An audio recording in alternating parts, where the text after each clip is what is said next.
Stay tuned for the Splash Live.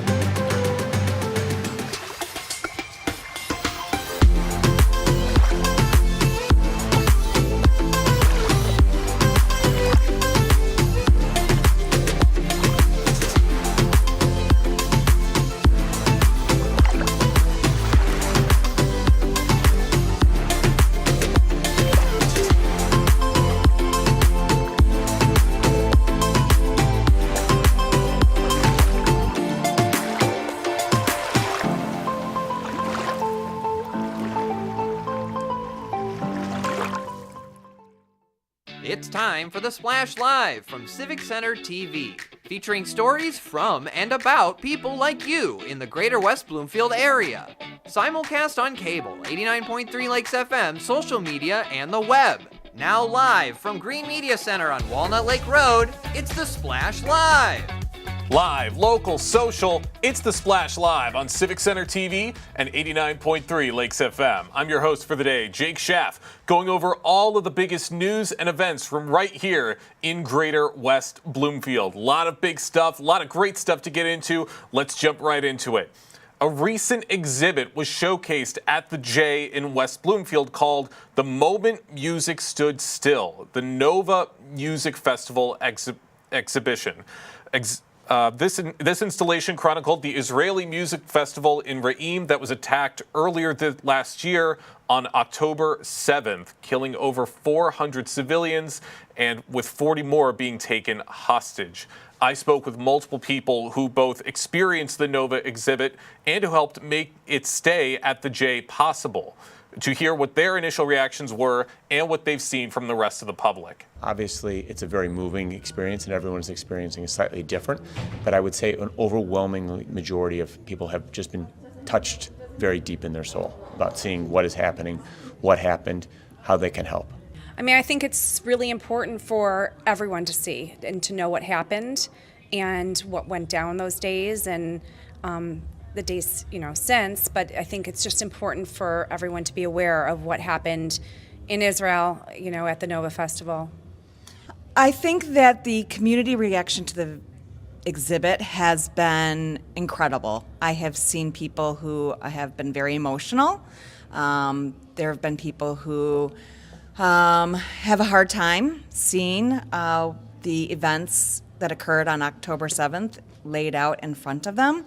But I think that everyone feels that it's important to see and to bear witness to the atrocities that happened there. A lot of really important things to take away from an exhibit like this, and the reaction from the public shows just how powerful it was. Jennifer Levine, the senior director of the Overseas Department with the J, went on to talk about how she has seen the popularity of this event grow and how it's affected people outside of the Jewish community. It feels great. I mean, there's nothing like seeing the community members come together, Jewish, non-Jewish. We've had people from all over the community. We've had city officials, state officials, the FBI was here. Everyone is coming through and wants to see the exhibit.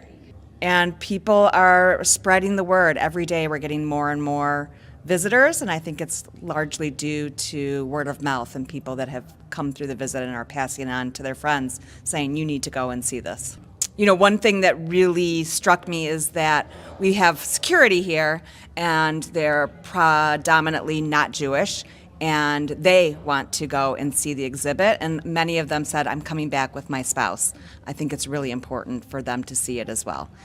It's important that we have institutions like the J in West Bloomfield, that the public is able to be made aware and to be informed of events like this and to understand what's going on in the world. Jennifer Fishkind and Stephen Ingber told me about how great it is for the J to be doing its part and some other takeaways from this event that might be beneficial in the long run. I mean, we're so lucky to have the J and Federation and all the donors who, help bring this exhibit here.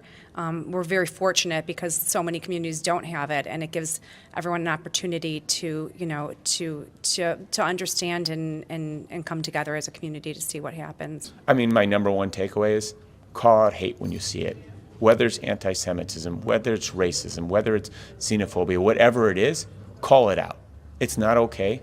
We've seen now what happens when we leave this unchecked. I mean, it's hard to walk through the exhibit and feel hope after what happened. It's a question on how can this happen? How can humanity let this happen? But I think we always have to stay hopeful, or where does that leave us? Hope is one of the most important things we can have. I went through the exhibit. I was hit emotionally like a lot of other people were, and it's great that we have organizations like the J who are doing their part to keep the community informed. So big thank you to the J of West Bloomfield for letting me stop by and for taking a look through this exhibit firsthand. Two local communities came together over the weekend as the Orchard Lake St. Mary Eaglets take on their Division II semifinal game at West Bloomfield High School. Our own Kevin McIntosh shows us how this matchup is bringing the greater West Bloomfield area together.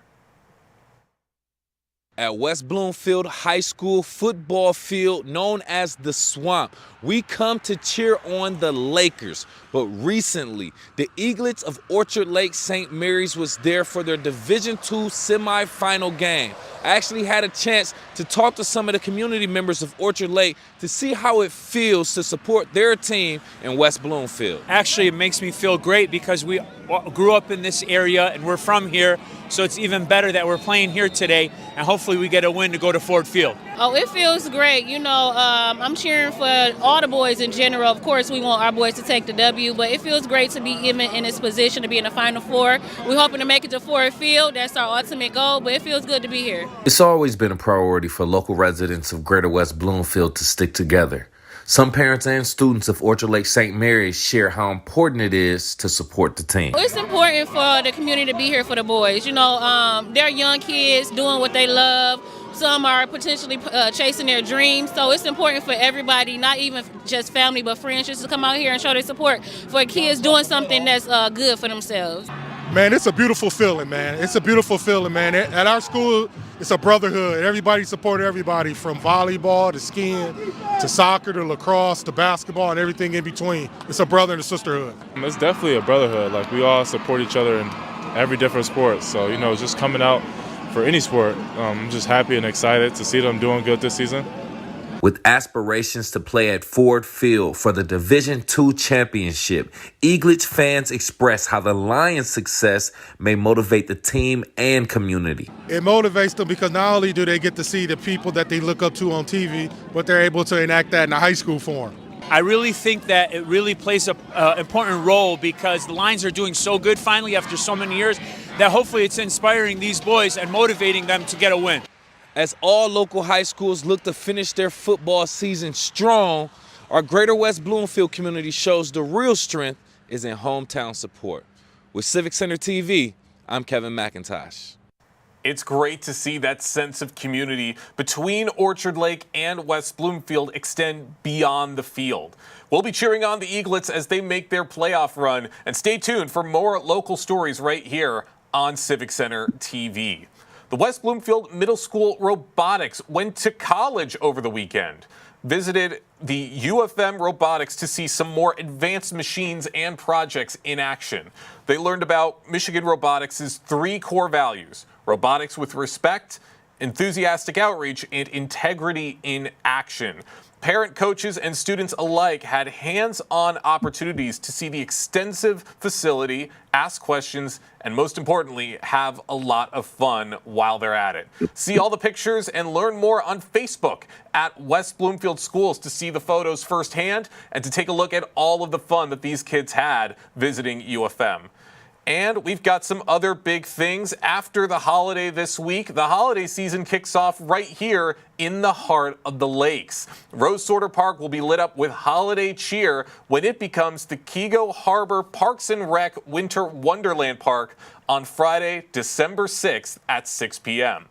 That's when they'll turn on the lights and begin the final run to end the year. Plus, plenty of food like hot dogs and s'mores, hot chocolate, coffee, and an endless supply of friendly folks from Kego Harbor and beyond. Bring the spirit of giving with you as well, as non-perishable food items will be accepted by the gazebo for Open Door Outreach Center. Find more information and show your excitement for the beautiful Winter Wonderland Park on Facebook at KH Parks, where you can find out more information about the event and how you can do your part to help the community.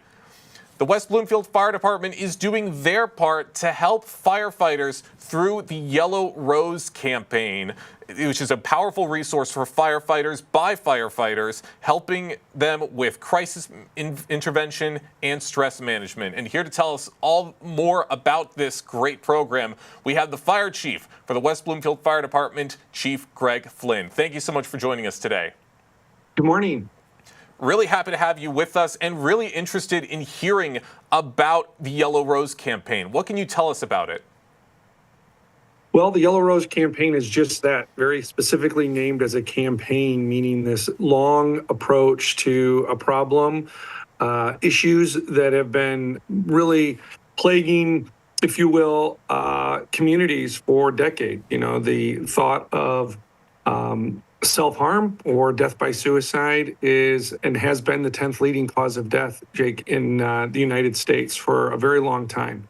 And bringing this awareness not only to the fire service as a profession, but in particular also sharing that with our community and outwardly discussing and removing the stigma associated with overall mental health issues and really promoting emotional wellness is what the Yellow Rose campaign is all about. It's about bringing attention to that, influencing attitudes, and encouraging leadership to make workplace environments that are conducive to reducing and eliminating the stigma associated with firefighters and employees seeking emotional help and guidance from mental health professionals. That's absolutely right. It's always important to reach out for help if you are in need of some.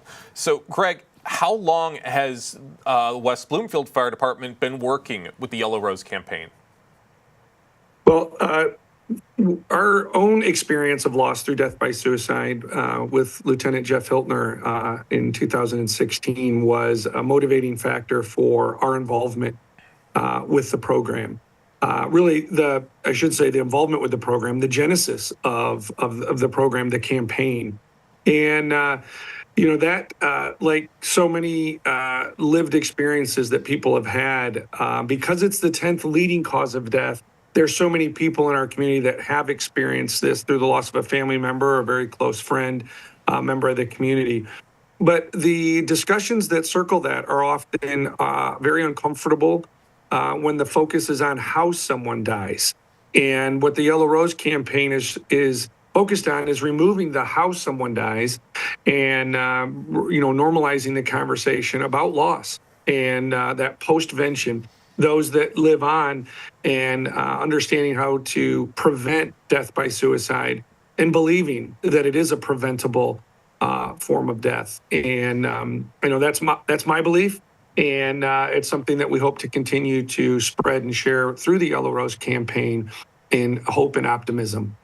And that's very, very empowering of the work that you guys are doing to help increase this awareness with the Yellow Rose campaign. And very sorry to hear about the personal loss with the fire department. And I do want to get into that a little bit because that is something, especially with working in an environment like fire, that can affect people's mental health. What are some of the leading causes that can affect firefighters' mental health, would you say?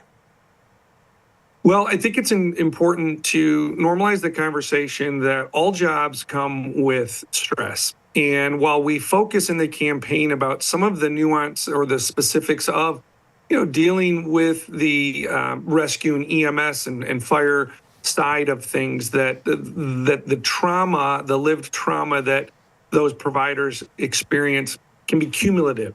And when we don't process and address or deal with some of the issues that can come from rendering aid and maybe not having the outcome that the team desired, when we don't talk through and have professional help with that can start to build up, Jake. And that's when that cumulative stress can start to become very heavy on someone, and thoughts of poor health or just poor emotional wellness, which can lead to poor relationships and this kind of domino effect that may put someone on a trajectory where they start to contemplate death by suicide.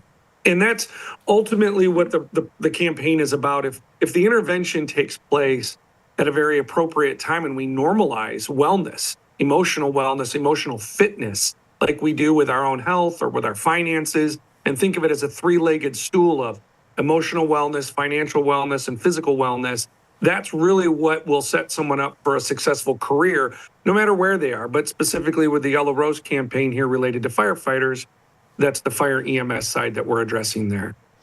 And that's great that you are. For those just joining us on the Splash Live, we have Fire Chief Greg Flynn with the West Bloomfield Fire Department joining us to talk about the Yellow Rose campaign and the work that they are doing to help fight back some of the stigmas surrounding mental health and to help raise awareness for suicide prevention. Now, Chief Flynn, mental health care has become a lot more popular over the last few years. And would you say that there is an increase in these resources being used now that these discussions are starting to become a lot more normalized?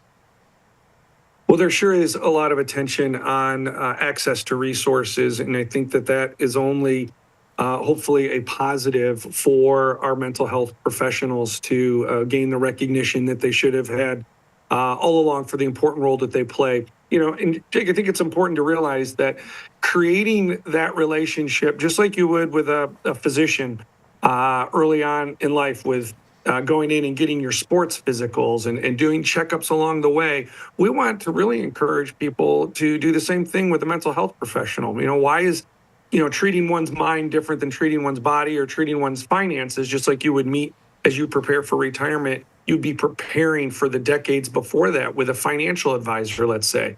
And having those regular check-ins when you're well, that was a program that we started here called the Give 55 program in honor of Lieutenant Jeff Hiltner. And we say give 55. Would you give 55 minutes to a mental health professional? Would you have given 55 minutes to Jeff if it may have changed his trajectory? And the answer from our team was yes. And so now what we do is that 55 minutes or 1 hour appointment with a mental health professional, voluntary, once a year, no cost to the employee, to normalize the appointment, to normalize going in and talking to someone, and to visit a mental health professional when you're well.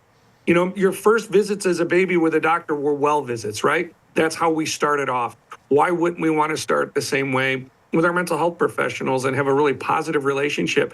Because even like with a physician, Jake, it's not that you're going to connect with the first provider that you meet with. So meeting when you're well is way better, and having that relationship. So if crisis starts to creep in, you have a real friend on the other side as a mental health professional. That is absolutely right. Those relationships are very important. I've been in therapy myself for about 8.5, 9 years, and that relationship I have is very, very crucial and has helped me to become the person I am. So I totally understand it from that perspective. And it sounds like we're already starting to see these effects very positively in the community, wouldn't you say?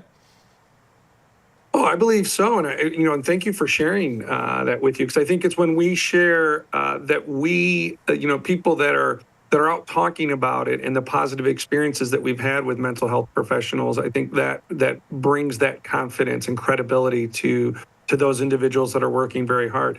Too often the spotlight is shined upon the bad experience or the poor experience that someone may had. And I think it's important to realize that as the person on the other side, the person seeking help, we're often resistant, thinking that we have everything under control, that we're doing just fine. Just like we may feel that we have our weight under control or our fitness under control, but then slowly as time goes on, farther and farther, the belt loops, the belt gets a little wider, or we get a little slower in our jogs.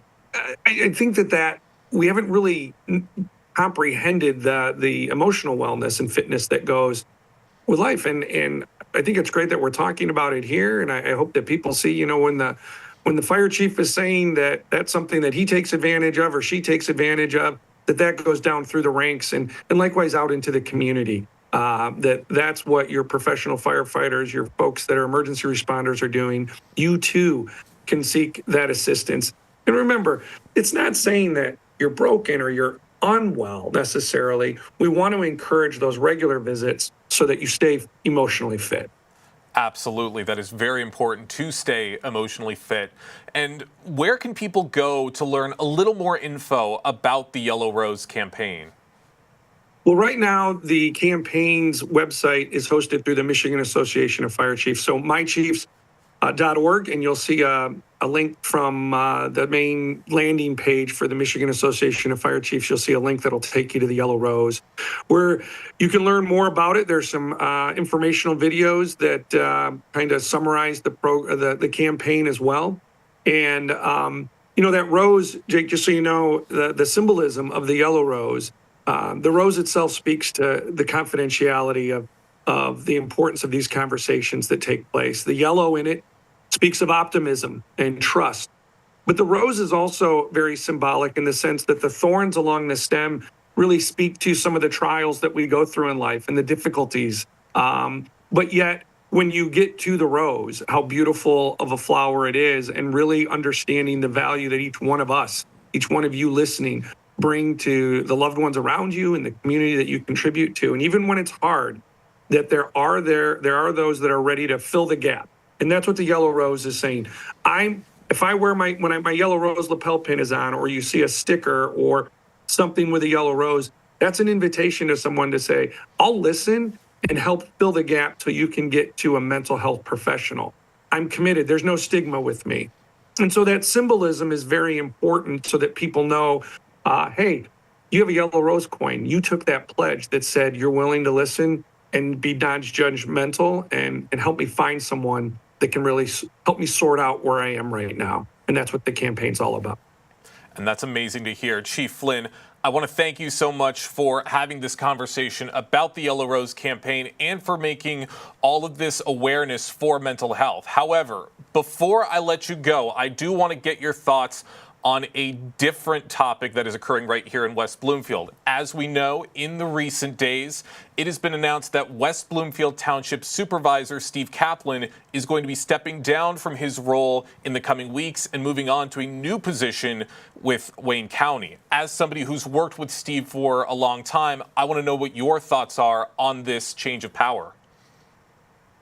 Well, I'm very excited for Supervisor Kaplan in his pursuit of, again, he has a love for the law that in our conversations over the years, it seems like the law always is coming up. And hearing about cases that he took to trial and just really the pursuit of justice, that is where his heart was and will continue. I will say, though, that as a West Bloomfield resident, he was squarely focused on the residents of West Bloomfield. He's been a true partner to public safety, specifically the fire department, and his support of the men and women, the firefighter paramedics that are out there on the streets every day. We will miss him. However, I don't think we won't miss seeing him in the sense that he will be present in the community. It is in his nature. And I feel very confident that we'll hear about his dealings with the Wayne County Prosecutor's Office and continue to see him involved in all West Bloomfield events because he truly does love this community, and we'll miss him. Yes, we will all miss Steve around here, and we do thank him for all of the work that he does in this community, as we thank you, Greg, for all of the work that you do in this community. Fire Chief Greg Flynn, we thank you so much for your time with us today on The Splash. You bet. Thank you. Really happy to have had this conversation with Chief Flynn and to be learning all about these details with the Yellow Rose campaign. Hopefully they will continue their mission to continue to fight back again, to help suicide prevention and to help raise more awareness for mental health. as the Thanksgiving season continues to increase and to come up this week, we also still continue to talk about hunting season. Getting your hunting fix right here in West Bloomfield might be a bit of a challenge, but there are ways to do so, courtesy of Detroit Archers. And joining us right now on The Splash, we have the Secretary for Detroit Archers in West Bloomfield, Kevin Marshall. Good morning. Thank you so much for joining us. Good morning. How are you today? Really good, and really happy to have you with us to talk about this, because hunting, obviously, this is a very, very busy time of year for the sport. I know you just mentioned you just came back from a hunting trip when we spoke. I did. How does Detroit Archers help people that can't really travel right now but still want to have that hunting experience? Well, it's a challenge in populated areas to find places where you can participate in the sport legally. Most of the communities have, if they permit hunting at all within the community, it's based on how large the piece of property is. I believe West Bloomfield, you have to have at least, I don't know, it's like 5 acres or something like that in order to be able to hunt within the township. And I think they have restrictions on probably archery only within the city or within the township, but we kind of worked, don't really have any active programs for that, but it's kind of everybody kind of helps each other around the club and lets people know where spots might be and where opportunities could be to hunt within Oakland County. That's awesome, and that's always great that you guys are talking to each other and filling each other in on these great spots. And for those people who might be willing to travel just a little bit to one of these spots, what are some close by hunting spots that you would recommend?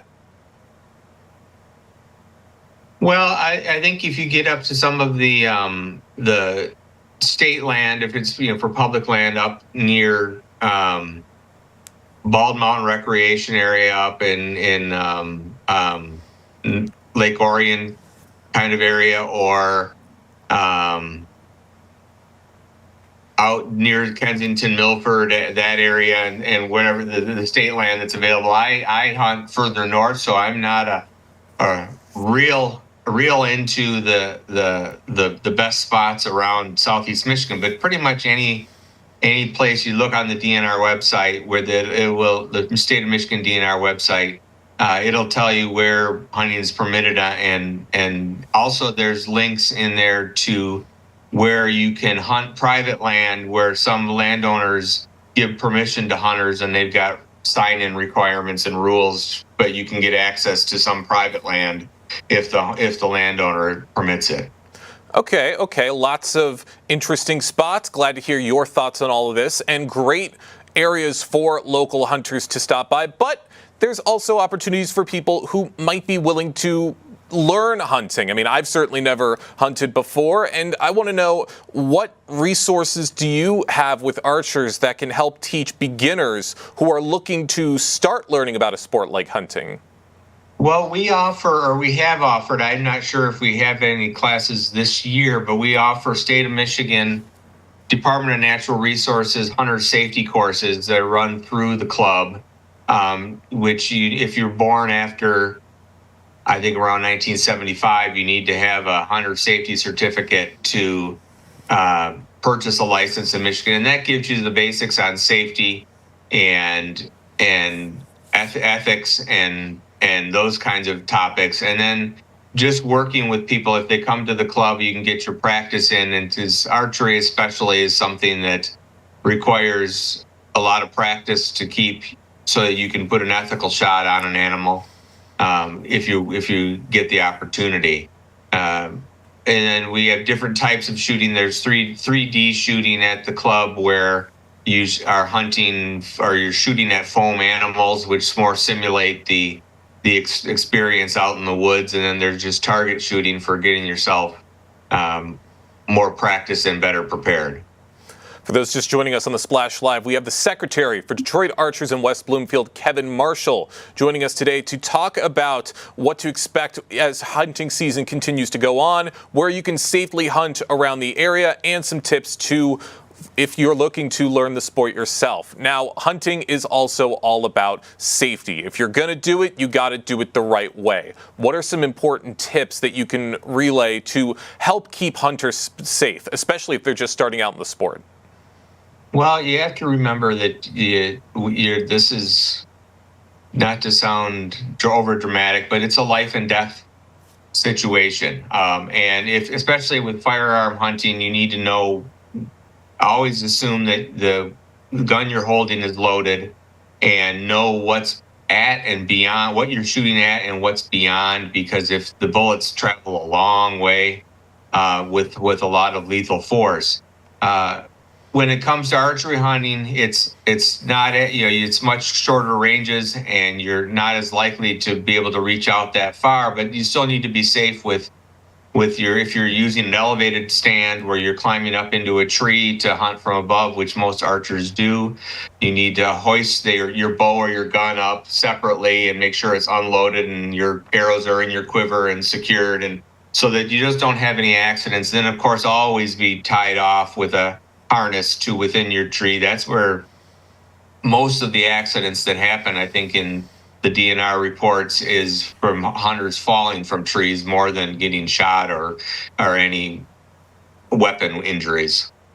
Okay, some very important things to watch out for as you may be going on some of these hunting trips over this weekend or as the season continues. And Kevin, I got one more question for you before we let you go.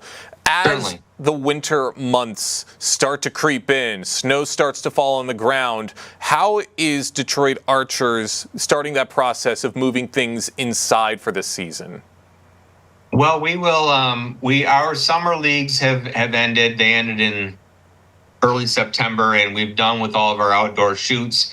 We're starting up in late and early December, and then through January and through the winter, we'll have all of our leagues and events indoors, where we have a 30-yard indoor range, and there's a number of different leagues that you can join to kind of practice more on a regular basis and those kind of things. They're all listed on the website, and most of them start up right after the first of the year. All right, really great to hear about these resources to help these hunters still get their fix for the winter season. Kevin, I want to thank you so much for your time in joining us on The Splash today. Thank you for having me. Hunting season continues on, and lots of great resources available courtesy of Detroit Archers. A big thank you to Kevin Marshall for his time and explaining these resources, and another great thing to look forward to throughout this week. We've got a lot of other great, important things to get into right after this break, including learning about the work that the Rotary Club is doing to help the community. We'll get into that right after this. Live, local, social, it's The Splash Live on Civic Center TV and 89.3 Lakes FM. We'll be right back with The Splash Live. Find local municipal meetings at our program schedule on civiccentertv.com. Find when your meetings air live or when they're replaying on our Civic Center TV live stream. Find it all at civiccentertv.com and click schedule at the top of the screen. I'm Gina Gregory, president of the Greater West Bloomfield Historical Society. I'm excited that Civic Center TV has reached 1 million views on YouTube. Congratulations. That's just terrific. We appreciate everything Civic Center does for the Greater West Bloomfield Historical Society and the community. For us, they promote and highlight our events. It's awesome to have them available 24/7 on YouTube. I'm Gina Gregory and proud to be one in a million.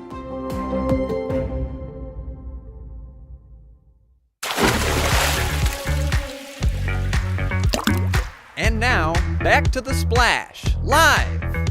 Live, local, social, it's The Splash Live on Civic Center TV and 89.3 Lakes FM. I'm your host for the day, Jake Schaff, going over all of the biggest news and events from right here in Greater West Bloomfield. The Rotary Club of West Bloomfield's holiday charity efforts. The West Bloomfield Rotary Club is collaborating with other Rotary clubs, the ones of Troy, Birmingham, Lakes area, and Sterling Heights, and other community partners to deliver fully cooked Thanksgiving meals to families in need. And here to tell us more about this initiative, we have Scott Loney with the West Bloomfield Rotary Club and West Bloomfield School District's Executive Director of Educational Equity and Inclusion, Sonia James. Thank you both so much for joining us today. Thank you for having us. Glad to have you both with us and really interested in hearing about this initiative. Scott, I want to start with you. How has the Team Turkey initiative grown or evolved since it began, and what's been the biggest driver of its success? Well, first, our turkeys aren't burned like the one in your picture. Team Turkey actually started probably 10 years ago. We were not part of it for the first couple of years. The real motive force was the Troy Rotary Club, with whom we have very close relations. And in 2017 and 18, we started talking to them about our own Thanksgiving sharing effort, which basically was boxes of canned goods, turkey, frozen turkeys and so forth. And frankly, it was well-intentioned, but it wasn't very effective. And it didn't reach very many people. We're showing up several days before Thanksgiving with a frozen turkey and a bunch of canned goods. The families that we were serving, sharing Thanksgiving with, in many cases, weren't able to cook the turkey. I mean, they didn't have an oven, or they didn't have the means or the facility to do that. And so we started talking to Troy Rotary Club in 2017 and signed on to Team Turkey in 2018 because we really liked the model. It's the driver of success is working together. There are 5 Rotary clubs that have been involved in this, so it's not just us. And one of the things I'm proudest of is that we've actually stepped out of what I call the Rotary bubble, and we've got other organizations working with us: the Royal Oak Youth Assistance, the Troy Fire Department, the West Bloomfield Police Department, West Bloomfield Township itself, and several other community organizations to sort of spread what we do among people basically in northern Oakland County. And we don't look at it as a charity effort. We don't look at it as something we're doing to help unfortunate people. We're sharing Thanksgiving with our neighbors. And the key relationship that we have in West Bloomfield is with the West Bloomfield School District. When we started, we were trying to think of what's the best way to identify qualified families in need of assistance over Thanksgiving. And it just so happened that the guy sitting to my left in the board meeting where we were discussing this was the superintendent of the West Bloomfield School District. And he suggested that we go to the schools and work with school counselors and social workers to identify families that whose children qualify for subsidized, meal programs. Wow. If you think about it, that in many cases is the only meal they get that's really nutritionally balanced. We all go home on Thanksgiving and it's 4 days of fun and football and too much food. They go home basically to a food desert. So it's a real need that we are filling with this program. That's right. And it's great that you are fulfilling that need and fulfilling it for so many families. And Sonia, I want to turn it to you for a second. How do you see Team Turkey impacting families in need, especially with West Bloomfield's diverse community? I think that, one, I just want to say I appreciate what Team Turkey does for West Bloomfield. The partnership and the collaboration that we have with the Rotary Club, it impacts so many of our families. I think we have over 70 families that we'll be able to help serve, give hot nutritional Thanksgiving meals to this year. And it is truly a blessing. It is truly a joint venture of love and care. And we talk about our neighbors and we talk about our students and our families. We are West Bloomfield. We are a community of givers. We are a community that wants to make sure that everyone in West Bloomfield has the same opportunity or same experiences as each other.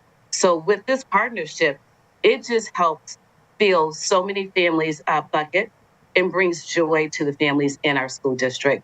And I just want to say thank you to Scott and Myers and everyone who really works to put this together for our families. We are a diverse population, a diverse school district with varying needs. And to be able to fulfill this for a family and bring joy during the holiday season is really what it's all about. That's absolutely right. And it's great to see all the work you guys do to help bring that joy to all these families. And Sonia, what lessons from your work in educational equity and inclusion inform your approach to programs like Team Turkey? Well, as a member of the Rotary Club, I am too a Rotarian. It's going back to those principles and those principles of just that stewardship, that leadership, that partnership with your community. And it goes back to community. And when we think of community, we think of diversity. And we think of diversity, we think about equity and making sure that everyone has equal access and equal opportunity to everything. And it's not just about what we do every day in school. It's creating a well-rounded opportunities for our students and having a well-rounded system of support for everyone. No matter where you are in the hierarchy, no matter what you are, where you are financially, where you are as a district, it's our responsibility or it's our charge to ensure that everyone has equal access. And access to food is huge, especially in this day and age, in this time. And what the Rotary Club is doing, as well as its partners, is it brings about that equity and it helps serves those that may be in need. And right now, I might be in need, and next year I may not. And so, for me, as a recipient of the dinners, that just says I am in a great community. I am in a place where people care. I am in a school district where they're going to make sure that we have everything that we need. From the time we walk through our doors until the time we return to go home and back again, whatever we are in need of, that's what we're trying to provide for our families. And it's through organizations like Rotary Club or Optimist Club or different organizations that are doing things to help provide for the students and families in our district. And it's all about that. It's about community. And we are one WB strong community. And Absolutely. It's everyone working together. That's great. You are absolutely right, Sonia. It is all about community. For those just joining us on The Splash, we have Scott Loney and Sonia James with the West Bloomfield Rotary Club talking about the Team Turkey initiative and benefiting people all throughout the community. I got a couple more questions for you before we let you go. Scott, sure. What makes this project meaningful to the Rotary Club? I think you touched on this a little bit, but what makes it meaningful to the Rotary Club, and how does it align with the organization's broader mission? Well, the motto of Rotary clubs internationally, there are thousands of Rotary clubs and over 1 million members around the world, and our watchword is service above self. And if helping to feed your neighbors in a time of need, and just as Sonia said, might be me next year, you never know. I've delivered these turkeys to neighbors on my street, okay? Because I knew what their situation was. So it's service above self, and I think it speaks for itself. If I could sort of riff on some of the things that Sonia said, West Bloomfield School District is a district, schools of choice district. So I just want to make sure it's the West Bloomfield Rotary Club, the West Bloomfield School District that's teaming up on this. We're making deliveries in Pontiac and Waterford. I just found out I'm taking calls today for the delivery list where addresses have changed just in the few weeks since we reached out to families to share the Thanksgiving meal with them to get their phone number and their assent. to receive it. Some of them have moved to, one of them has moved to Detroit. We're going to have to change our route to accommodate that. But the point is that we're not just serving West Bloomfield, but to the extent that we do serve West Bloomfield, I know a lot of people think that West Bloomfield is an affluent community. What could people in West Bloomfield possibly need, you know? And what I have found, I mean, this has taught me much by being involved in this. You go to people's homes, they're happy to meet you. It's not like they're like embarrassed by this. We actually have the police. We have the police delivering in their police cruisers. And I thought the first time we did this, oh my gosh, this is going to look great. Thanksgiving morning, the cops pull up, the neighbors are peeking out from the curtains in the front yard. They just love it. The police chief, and he's delivering for us again this year, gets out with a box of turkeys and so forth. And what you find out is that these are people who are aspiring to the American dream. They may not have much. They've moved out of communities where they're trying to get their children out of cycles of poverty, cycles of violence, and everything they've got is going into the rent or mortgage on a West Bloomfield home. So it looks like you're doing this in a very nice neighborhood, and in fact you are. But these are the kind of people we want to support. These are people who aspire to the American dream. And that's great, everything that you're doing to support these people, Scott. And Sonia, last question before we wrap things up.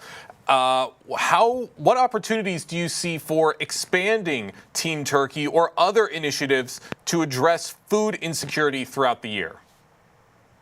That is a great question. And with regards to Team Turkey, we just keep taking names because I believe that this year we surpassed the list that we gave last year. But we also have within West Bloomfield, and it's Fueling Kids Futures, which was formerly known as Blessings in a Backpack. And that's a food program where students go home with food for the weekend. And Kathy Chico is the spearheaded this years ago, and far beyond her years of service within West Bloomfield, she is still committed to this. And as a part of United We Walk, I'm going to give a plug here. We will be hosting for Fueling Kids Future. We will be collecting food as a part of our United We Walk volunteer work for that day of service. So each of the buildings will be collecting different things, ramen noodles, oatmeal, and students will be able to provide some of those additional things that Fueling Kids Future will need. So that helps support them by us giving back. And on January 15th, which is Dr. Martin Luther King's actual birthday, we're going to do a district-wide donation day. So that we'll be asking every student, every family to just donate for Fueling Kids Future. Again, when I talk about community and when I talk about WB Strong, it is all of us coming together to make it work for every student that walks through our door. That's right. Because we care. Your zip code does not dictate what you receive in West Bloomfield. Once you are a West Bloomfield student, you are ours for life, no matter what your zip code is. It is you being a part of this community. It is you being a part of our district. And it is us making sure that we're doing the very best we can for each and every student in our district. And I couldn't agree with that more, Sonia. I want to thank you and Scott so much for your time today in talking about this great initiative. You're welcome. Thank you for having us. Thank you, Jay. All right. Really happy and really, it's a really cool thing to hear about this initiative and everything that they're doing for the community. Really grateful for Scott and Sonia's time today and to hear about the Team Turkey initiative.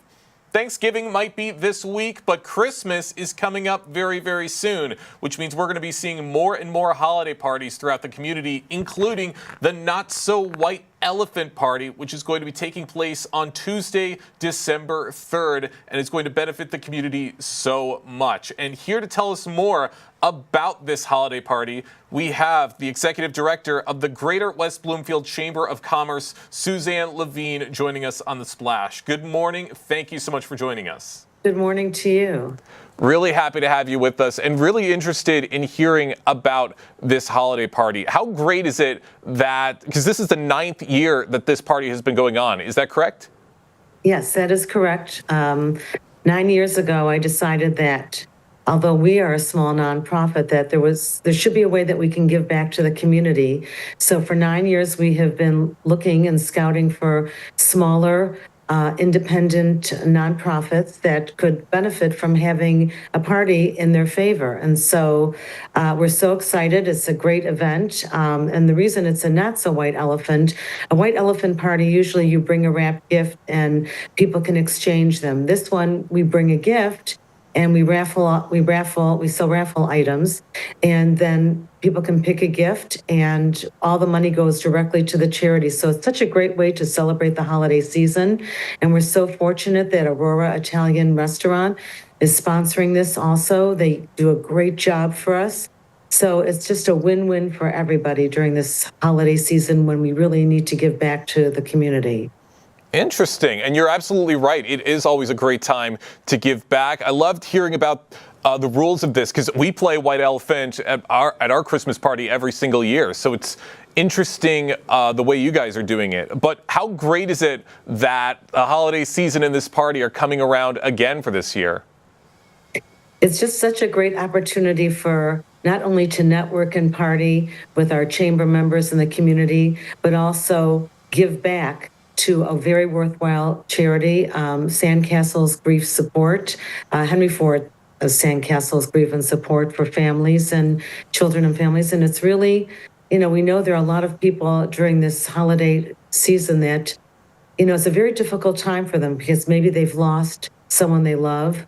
Maybe maybe their pocketbook is not as full as they want it to be. So it's just a great way to celebrate all of us, and we made it, and looking forward to 2025. And every year it's another interesting charity that most people don't even know exists. We know about the larger ones, but these are smaller ones that people have no idea. And so it's a great way to introduce the community to different ways to give back, whether they volunteer or they give, through their wallet. You're absolutely right. And it's great that you guys are doing all of this great work with these local charities. I do want to talk a little bit more about Henry Ford Sandcastles. How did that relationship come to be, and what has it been like to really help highlight and promote these other great charities? Well, Henry Ford West Bloomfield Hospital is one of our biggest sponsors, and the grief support contacted me. They wanted to join the chamber. So they've been very active because we know that the best way for people to get to know your business, your organization, is to attend meetings. And so that's why networking is so important. I do not believe you will ever be able to replace that one-on-one connection. You can send out flyers and e-blasts.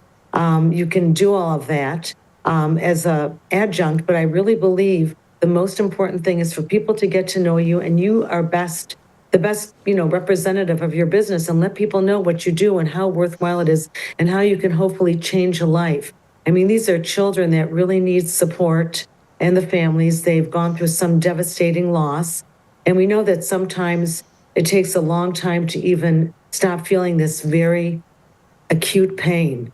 I know for me too, I've lost my parents. It's been a long time, but you never really get over it. It's just that the pain dulls a little bit. And so to have support of other people that have gone through similar situations and hear their stories and know that there is this great organization that supports, people that are grieving, it's, we all need someone to be able to lean on, to talk to listen, to validate our feelings. So that's why I'm so excited to partner with them this year.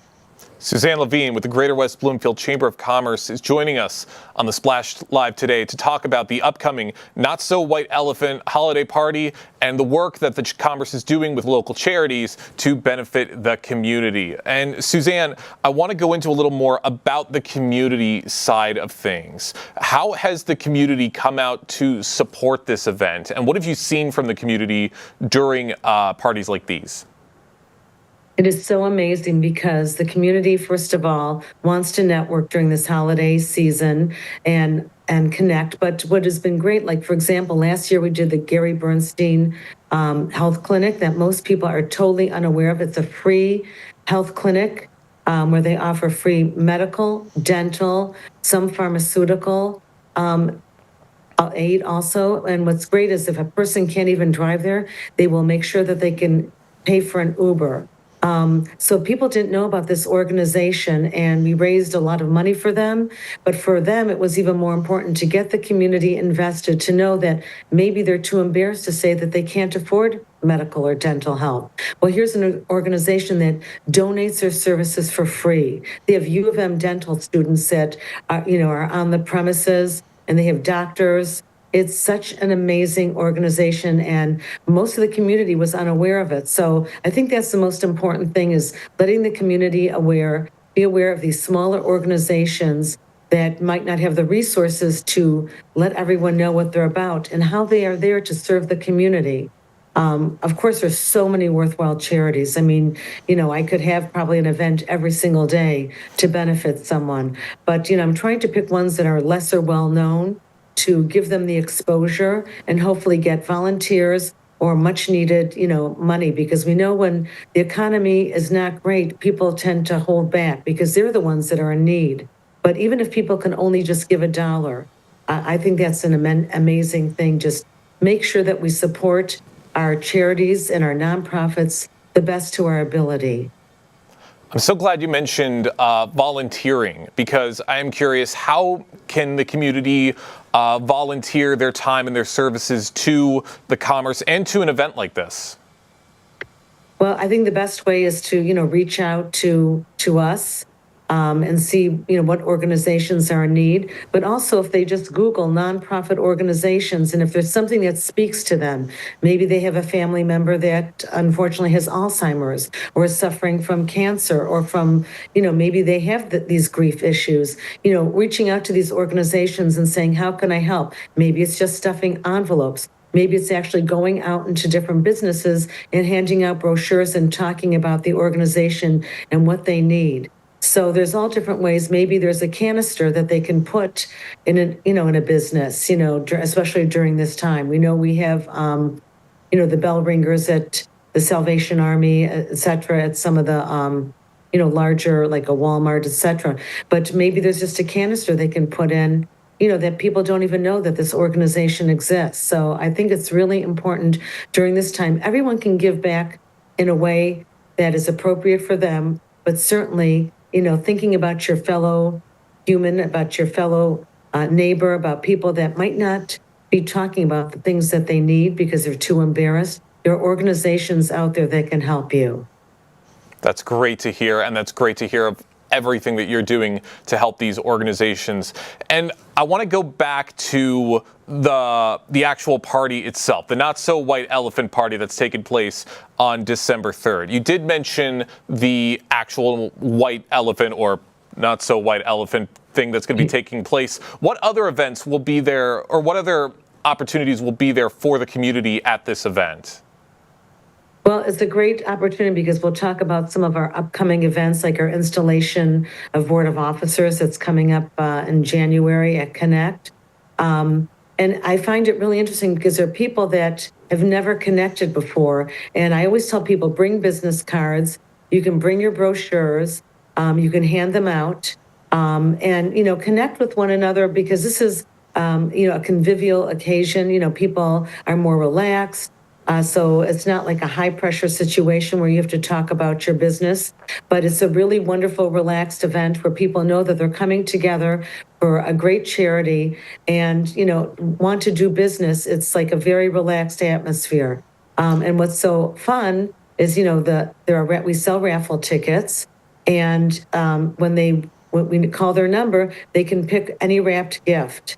So it's always interesting to see the psychology of how people decide to pick what gift they want. And then all the money just goes right to that charity that evening. So, and they can also, I believe the charity will also have a way to make an online donation. So it's just a really fun, relaxed time to celebrate that we all survived this year, that we're all here to support one another, because that's what the Chamber is all about, supporting our community and support one another. And really, the more that you can connect with another business and maybe promote them, I'm sure there are ways that we haven't even thought of, that two businesses can come together to support one another that doesn't cost them any money. Maybe it's just having business cards, in their business. Maybe it's having a canister.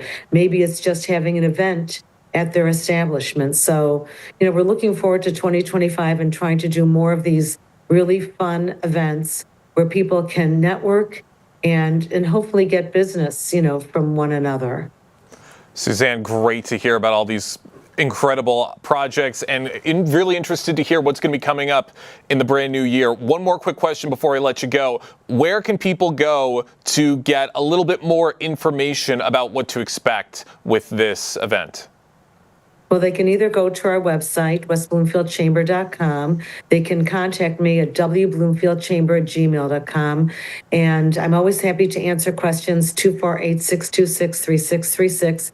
And the interesting thing is, I'm not really sure why, but I guess when people Google West Bloomfield, we come up, and I do answer questions that are totally unrelated to the Chamber.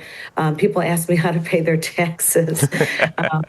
I'd love to accept the money, but, so we're a great a source of information for people. If I don't have the answer, then I always try to direct them to a source that can. And thank you again for all that you do at Civic Center TV, covering these events, interviewing people to let the community know about all our great resources that we offer that unfortunately people are just unaware, and they don't really know how to get the direction they need. And a big thank you to you, Suzanne, for everything you do and for your time on the show today. But that's going to do it for us today with the Splash Live. Lots of great stuff we got into. I'm your host, Jake Schaff. Big thank you to Tyler Kieft and Kevin McIntosh over at Master Control for all their efforts. Live, local, social, it's the Splash Live on Civic Center TV and 89.3 Lakes FM.